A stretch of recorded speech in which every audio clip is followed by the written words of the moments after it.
बिस्मिल्लाहिर्रहमानिर्रहीम। अस्सलाम वालेकुम नाज़रीन, आप यूट्यूब चैनल देख रहे हैं। मैं इमरान खान हूँ और तब से लेकर अब तक लड़ाई यही चल रही है कि कौम इमरान खान को माइनस होने नहीं दे रही। ना इमरान खान हार मानने के लिए तैयार है और एस्टेब्लिशमेंट और इमरान खान की सारी मुखालिफ सियासी जमातें वो ये जानते हैं कि अगर ये आदमी माइनस ना हुआ तो हम बहुत हद तक माइनस हो जाएंगे। अब इस मसले की वजह से अब एक नया दबाव क्रिएट किया जा रहा है, यानी हुकूमत खुलकर कह रही है कि इमरान खान से खुद को अलहदा कर लें तो फिर हम बातचीत कर सकते हैं। यानी इमरान खान साहब के बयानिए से इमरान खान साहब से अपने आप को अलग कर लें पाकिस्तान तहरीक इंसाफ के लोग, तो फिर उनके साथ बातचीत हो सकती है। एक तो बातचीत के लिए मिन्नत तरला कोई नहीं कर रहा। मैंने देखा नहीं कि पाकिस्तान तहरीक इंसाफ के लोग, हम वो ये ज़रूर कहते हैं कि मुल्क के लिए हम बातचीत करना चाहते हैं और हम ये चाहते हैं कि पाकिस्तान में जो स्पेस छीन ली गई इदारों से या पार्लियामान से वो उनको वापस दी जाए, सियासी जमातों को जमहूरी हक उनका लौटाया जाए, उसके लिए वो अपनी कोशिश करते रहते हैं। अब इमरान खान साहब को दहशत गर्द डिक्लेयर किया जा रहा है। ये बार बार कहते हैं जी दहशत गर्द है, मुल्क दुश्मन है। मैं चंद सवालात आपके सामने रखता हूँ। क्या पाकिस्तान तहरीक इंसाफ का इमरान खान साहब ने कोई मुसल्ला विंग बनाया हुआ है? आज तक आपको ऐसी कोई खबर मिली? कोई भी नहीं। ये कहते हैं जी असला आ गया, ये आ गया जलसा के अंदर या जलसा गाह के अंदर। आज तक दिखाएं ना कितनी बंदूकें इन्होंने देखी हैं। बेशुमार लोगों के साथ बंदूकें बेशुमार देखी गई हैं, लेकिन इमरान खान साहब के जलसा गाह में तो नहीं देखी गई। कोई मुसल्ला विंग पाकिस्तान तहरीक इंसाफ ने नहीं बनाया। क्या आज तक कोई बोरी बंद लाश मिली जो पाकिस्तान तहरीक इंसाफ ने बोरी बंद लाशें जो हैं वो जमा की हों? वो जो लोग ये काम करते थे वो आजकल एस्टेब्लिशमेंट के साथ हैं। क्या कोई करप्शन के मेगा स्कैंडल्स इमरान खान साहब के निकले कि ये भी है, वो भी है, वो भी है? बताएं ना। उस्मान बुज़दार पे इतने घटिया इल्जामात लगाए, एक भी मुकदमा बताएं कहाँ है उसके ऊपर? एस्टेब्लिशमेंट कहती थी ना कि इसने ये भी किया, वो भी किया, वो भी किया, उसने डील कर दी, उसको छोड़ दिया। वो कहते थे बहुत सारे अफसरान, बुशरा बीबी लगाती थी, वो किधर गए सारे अफसरान जिन्होंने रिश्वत दी हुई थी? कहते थे जी कि आसिम मुनीर साहब के पास एक फ़ाइल है बुशरा बीबी के हवाले से जो उन्होंने इमरान खान को दिखाई थी। वो फ़ाइल गुम हो गई, उसके बाद कहाँ गई वो फ़ाइल? उस फाइल के ऊपर कोई एक मुकदमा भी नहीं बना। फिर क्या कोई अलहदगी पसंद तहरीक इमरान खान साहब ने चलाई है, वो मनसूबा इस तरह का दिया है? क्या कोई टारगेट किलिंग इमरान खान साहब ने या उनकी पार्टी ने की हो? कभी कोई पाकिस्तान तहरीक इंसाफ के बंदे ने खुद को हमला कर दिया हो, या कभी किसी पुलिस वाले या दीगर फोर्सेस के बंदे में से किसी एक को भी गोली लगी और वो गोली लगने से जख्मी हुआ हो या शहीद हुआ हो और ये बताएं जनाब इनको पाकिस्तान तहरीक इंसाफ ने मारा? एक भी वाकया आपको ऐसा नहीं मिलेगा। ये एक पॉलिटिकल पार्टी है, आप इसको दहशतगर्द कैसे कह सकते हैं? मुल्क दुश्मन और गद्दार कैसे कह सकते हैं? ये पाकिस्तान में ना एक पुराना ट्रेंड है, जो कहे कि आइन पर अमल करो वो गद्दार है, मुल्क का दुश्मन है, सिक्योरिटी थ्रेट है। वो जो कहे इदारे खसूसन फौज सियासत से अपने आप को दूर रखे, जो ये कहे कि मुल्क भी मेरा फौज भी मेरी, जो अपनी जिंदगी अपने मुल्क के नाम कर दे ताकि अपने बच्चों से भी अपने आप को दूर कर ले, ऐसे आदमी को ये कहते हैं दहशतगर्द भी है, गद्दार भी है, सिक्योरिटी थ्रेट भी है। जो शख्स भी करप्शन के खिलाफ आवाज उठाए वो दहशतगर्द है, वो सिक्योरिटी थ्रेट है। जो बैरूनी ताकतों को एब्सोल्युटली नॉट कहे, जो गुलामी से इनकार कर दे, जो अमीर और गरीब का फ़र्क इस मुल्क में ख़त्म करने की कोशिश करे, जो पहली बार नामूस रसालत और इस्लामोफोबिया के हवाले से आलमी सतह पर आवाज़ उठाए, जो शख्स भी ये करेगा या जो लोग ये करते आए वो सारे गद्दार डिक्लेयर हुए। जिन लोगों ने आज़ादी से बात करना चाहिए वो सारे गद्दार डिक्लेयर हुए। जिन्होंने बात की कि इदारे सियासत में मुदाखलत क्यों करते हैं, इनका क्या हक है, वो सारे गद्दार और सिक्योरिटी थ्रेट बन गए पाकिस्तान के लिए, सारे के सारे। किसी एक को नहीं छोड़ा, फातिमा जिन्ना तक को नहीं छोड़ा। तो ये पाकिस्तान की कहानी है, कोई नई बात नहीं है, ये पुरानी बात है। अब DGISPR ने जो एक प्रेस कॉन्फ्रेंस की है उसमें एक सबसे बड़ी गलती उन्होंने ये की कि उन्होंने इमरान खान से पूछ लिया नाम लिए बगैर कि तुम हो कौन, हमारी हैसियत क्या है। तब से लेकर अब तक लोग लगातार बता रहे हैं DGISPR को कि इमरान खान है कौन और उसकी हैसियत क्या है। लोग बता बता कर थक गए हैं, लेकिन इमरान खान साहब की शख्सियत और करैक्टर इतना बड़ा है कि उसका अहाता लोग नहीं कर पा रहे। कितने सारे मैदान हैं दुनिया के जहां इमरान खान साहब ने नाम रोशन किया है, चाहे वो फ्लाई काम करने के हवाले से हो, सियासत के हवाले से हो, इस्लामोफोबिया के हवाले से हो, नामूस रसालत के हवाले से हो, एक लोगों को मोटिवेशन देने के हवाले से हो। यानी इमरान खान साहब ने लीडर की तमाम औसाफ उन्होंने बताया कि वो एक बड़ा लीडर है। पाकिस्तान के अंदर कोई आदमी इनका मुकाबला नहीं कर सकता, चाहे किसी इदारे में बैठा हुआ है या किसी सियासी जमात में बैठा हुआ है।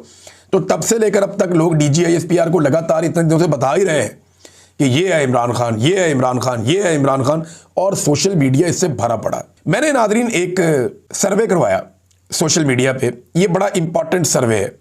इस सर्वे में मैंने सवाल पूछा कि क्या फील्ड मार्शल आसिम मुनीर साहब पे इमरान खान साहब जो तनकीद करते हैं, क्या वो तनकीद पाकिस्तान के ऊपर है या पाकिस्तान की पूरी फौज के ऊपर है या आसिम मुनीर साहब के ऊपर है? क्योंकि जितने भी लोग इमरान खान साहब के मुखालिफिन हैं वो ये कहते हैं इमरान खान ने फौज पे हमला कर दिया है, इमरान खान ने रियासत पे हमला कर दिया। वो कहते हैं जी इमरान खान ने पाकिस्तान पे हमला कर दिया। हमने सर्वे करवा लिया। इसमें मैंने सर्वे जो करवाया ना एक नए तरीके से करवाया, क्योंकि आजकल बॉट्स हैं, आजकल जाली तरीके से अगर आप सवाल जवाब पूछें तो वो ऑप्शन को करके और उसके अंदर से वो अपनी वोटिंग करवा लेते हैं, जाली वोट भी पड़ जाते हैं सर्वेस के अंदर। ये नया तरीकाकार है। ट्रेंड एक चल रहा होता है, अचानक से एकदम बहुत सारे वोट्स पड़ते हैं तो ट्रेंड को चेंज करते हैं। लिहाजा एक नया तरीका है, आप इससे भी सर्वे करवाया करें। इसमें आप ऑप्शन दे दें 1 और 2 और लोगों से कहेंगे कमेंट के अंदर लिखें। मैंने लगभग कोई 650 के करीब कमेंट्स पढ़े हैं अभी तक। 650 कमेंट्स आए जब मैं वीडियो रिकॉर्ड कर रहा हूं कि लोगों ने कौन सा ऑप्शन लिया। मैंने कहा जिन लोगों को यह लगता है कि आसिम मुनीर साहब पे तनकीद करना, पाकिस्तान पर तनकीद करना और फौज पे तनकीद करना है, वो कहें हाँ। और जिन्हें लगता है कि आसिम मुनीर पर तनकीद करना, पाकिस्तान पर तनकीद करना और फौज पे तनकीद करना, तो आप नहीं का ऑप्शन भी ले सकते हैं। तो हैरत अंगेज तौर पर सब लोगों ने नहीं का ऑप्शन लिया।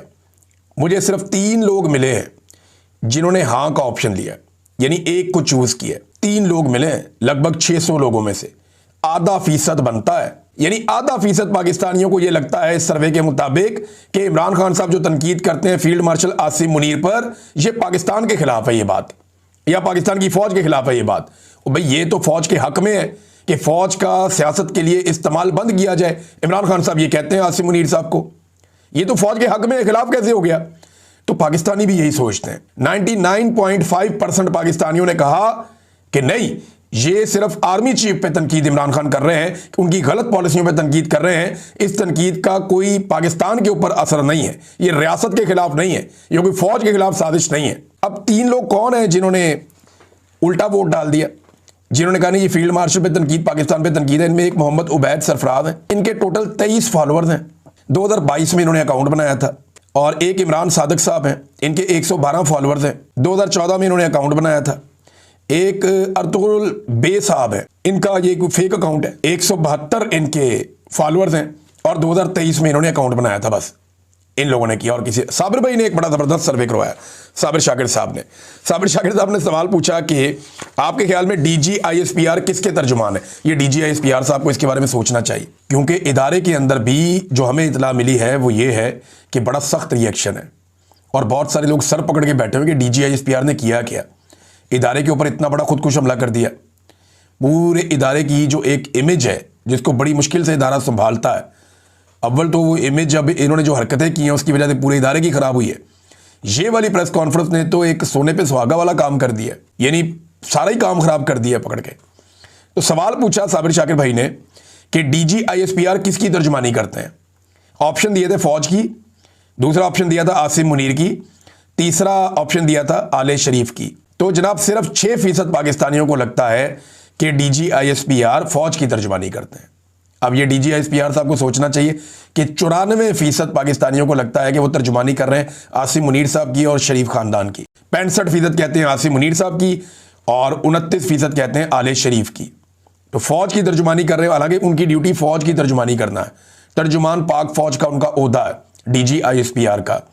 और यहां पे सिर्फ 6% पाकिस्तानी ये समझते हैं कि वो अपने इदारे की तर्जुमानी करते हैं। बाकी लोगों को लगता है कि या तो वो आसिम मुनीर साहब की तर्जुमानी करते हैं या फिर वो तर्जुमानी करते हैं जनाब आले शरीफ की।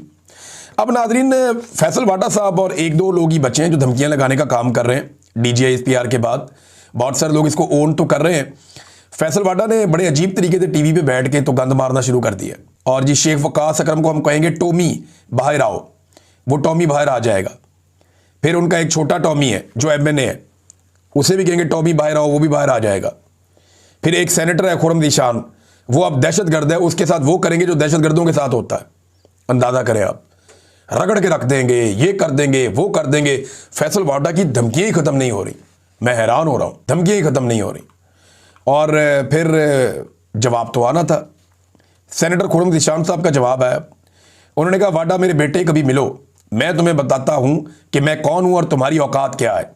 वैसे इनका आमना सामना हो जाए ना तो मैं खुर्रम निशान को इतना जानता हूं कि फैसल वाटा के लिए मुश्किल हो जाएगी। फैसल वाटा में हौसला नहीं है, हौसला होता तो 2 दिन इमरान खान के साथ खड़ा हो जाता, हौसला नहीं है। जावेद हाशमी साहब ने भी फैसल वाटा को मुखातिब किया, उन्होंने कहा बेनामी सेनेटर की तरह के फौज के तर्जुमान जिस तरह खुलकर सामने आ गए हैं, वाज़ेह है कि इनके पीछे जो डाकू हैं वो भी नकाब उतारकर सामने आ गए हैं। दुनिया की तारीख में पहली मर्तबा ऐसा हो रहा है कि फौज एक पार्टी को कुचलने के लिए खुद मैदान में आ गई है।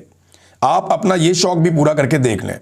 आपने कई जंगें जीती होंगी, मगर इस अवाम से जंग और अवाम ने जिस लीडर इमरान खान को मैंडेट दिया है उसके साथ जंग करना आपके बस की बात नहीं है। सारे इकट्ठे होकर पड़ गए इमरान खान को, और इकट्ठे होकर भी इमरान खान साहब का मुकाबला नहीं कर पा रहे। फैसल वाडा साहब ने जो बात की वो सिंपल ये है, मुझे नाज़रीन बड़ा अच्छी तरह याद है। ये जो बड़के मारने वाले लोग हैं ना, इनकी मैं आपको एक मिसाल देता हूँ। हम लोग जब छोटे थे तो सब बच्चों की तरह हमें बड़ा शौक था कि हम जानवरों को देखें, चिड़ियाघर जाएं, वहाँ पे भालू है, शेर है, चीता है, ज़राफ़ा है, ज़ीब्रास होते हैं, हाथी भी होता था। तो बड़ा लगाव होता ना बच्चों को जानवरों के साथ, हमें भी था। तो हम अपने पेरेंट्स से ज़िद करके, बाकी बच्चे भी सारे, हम लोग जाते थे चिड़ियाघर। लाहौर में रहते थे, वहाँ जाते थे देखने के लिए, छोटे छोटे होते थे। तो तब ना कई ऐसे लोग आ जाते थे जो बड़े ओछे काम कर रहे होते थे, बहुत अजीब, ऐसे जैसे कि सबका सुकून उन्होंने ख़राब किया होता था चिड़ियाघर में। कभी बंदर को छेड़, कभी हाथी को छेड़, कभी इस जानवर को छेड़। हालांकि जगह जगह लिखा होता है कि आपने इन जानवरों को छेड़ना नहीं है। तो जो बब्बर शेर का पिंजरा था ना, उसके बाहर बहुत रश लगा हुआ होता था। ये मैं अपने बचपन का आपको वाकया सुना रहा हूँ। तो वहां पे ना ये बहुत सारे लोग आए हुए थे, ये अब खड़े हो गए वहां पे। ये गंवार किस्म के लोग थे, इन्हें अकल मौत कोई नहीं थी, फैमिलीज को देखने भी नहीं दे रहे थे, और वहां पे इन्होंने इकट्ठे जमघट्टा लगा दिया। आवारा किस्म के लोग थे।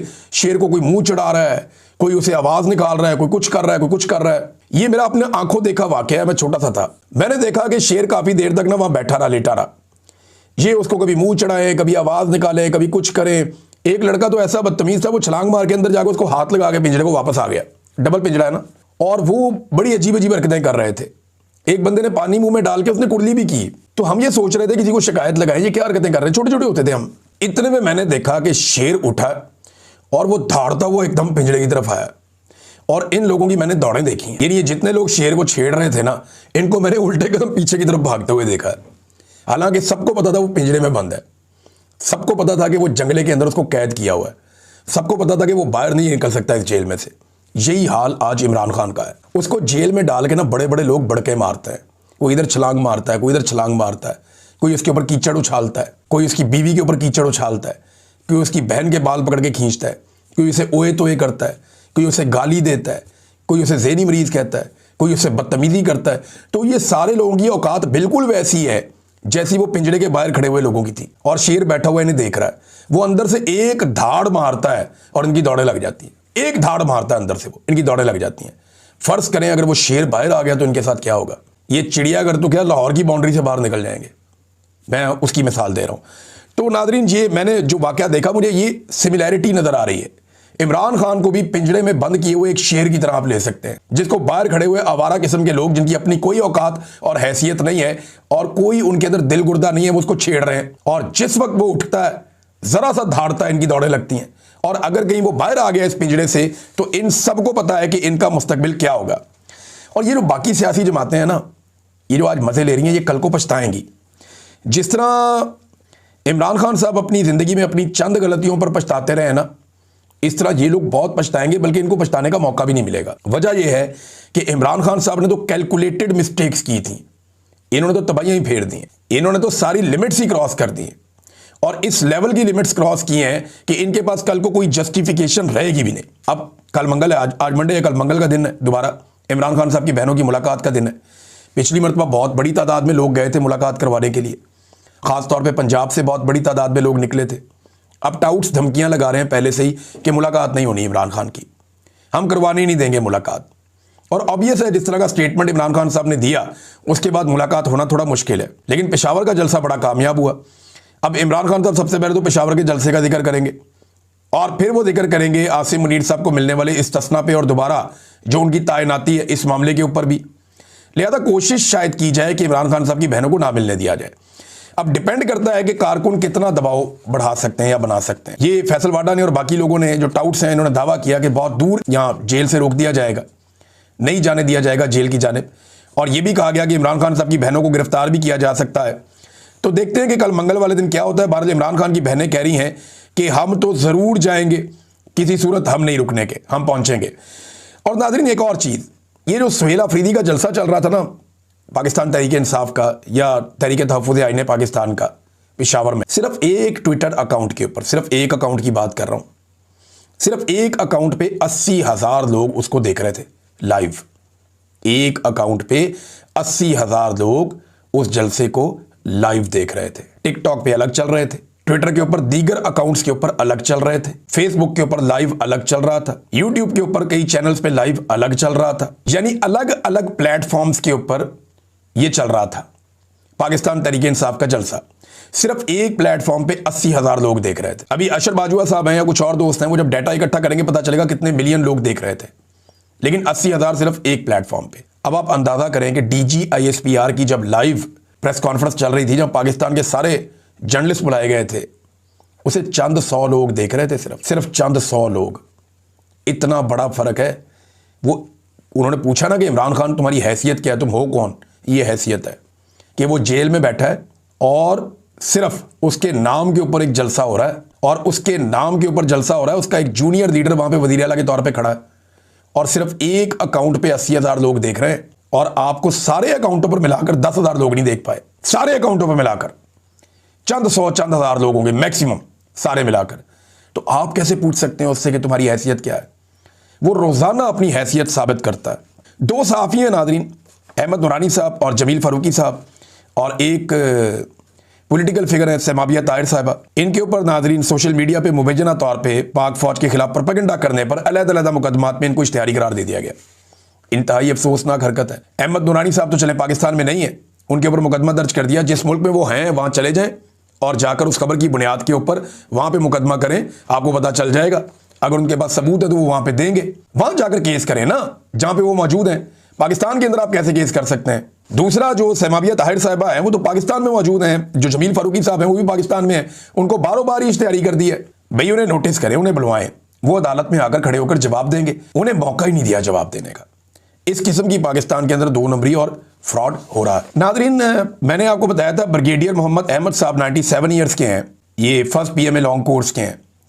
तो इन्होंने एक स्टेटमेंट दिया था, फौज के बारे में एक पैगाम जारी किया था। अब कर्नल रिटायर्ड सुहेल अनवर साहब हैं, इन्होंने भी एक अपील की है और फील्ड मार्शल से की है कि जनाब बस कर दें, अब आप अपने आप को फ़ौज से अलग कर दें। इससे बहुत ज़्यादा मुतनाज़ आप हो गए हैं सियासी एक्टिविटीज़ की वजह से, और इसकी वजह से फ़ौज का नुकसान हो रहा है। तो अब जो है वो अपीलें भी आना शुरू हो गई हैं। एक तरफ जो है वो एक्स सर्विसमैन की एक सोसाइटी है, उन्हें इकट्ठा करके PTI के खिलाफ बयानिया बनाया जाता है। दूसरी तरफ जो रिटायर फ़ौजी अफसरान आज़ाद हैं वो ये बार बार कहते हैं कि फ़ौज सियासत में मुदाखलत बंद करे। ये बात तो कायदे आज़म ने भी कही थी, कायदे आज़म की बात नहीं मानी तो किसी और की क्या मानी जाएगी। अब नाज़रीन, आखिरी खबर, मुस्तफ़ा कमाल साहब ने एक स्टेटमेंट जारी किया। ये जरा स्टेटमेंट सुने आप।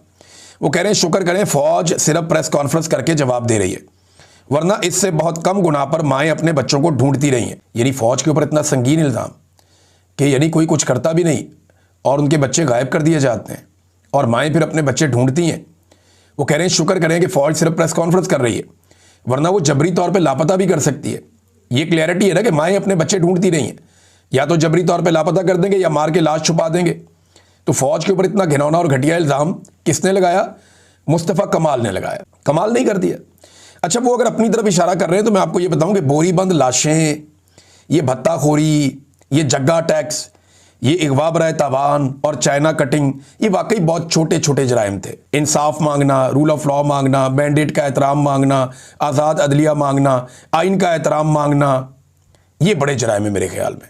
जो मुस्तफ़ा कमाल साहब कह रहे हैं इस एतबार से तो फिर ये छोटे जराइम जो हैं वो यही वाले हैं कि कोई बोरीबंद लाश मिल जाए, कोई जो है वो भत्ताखोरी हो जाए, कोई जो जगह टैक्स किसी से ले लें, कोई चाइना कटिंग कर ले, कोई अगवा बराए तावान कर लें, कोई और गेम कर लें, कोई स्मगलिंग कर लें। ये छोटे छोटे जराइम है ना, बहुत छोटे छोटे जराइम। कत्ल कर दें किसी को, बार बार कत्लो गारतगिरी की जाए, छोटे छोटे टारगेट किलिंग, ये छोटे छोटे जराइम हैं। बड़े जराइम हैं कि आप इंसानी हकूक़ के लिए खड़े हो जाएं, आज़ादी इज़हार राय मांगें, आप कानून का एहतराम मांगें और आप रूल ऑफ लॉ का आप मुतालबा कर दें। इतने बड़े बड़े जराइम हैं, आप अंदाज़ा करें। अब तक के लिए इतने, अपना ख्याल रखिएगा।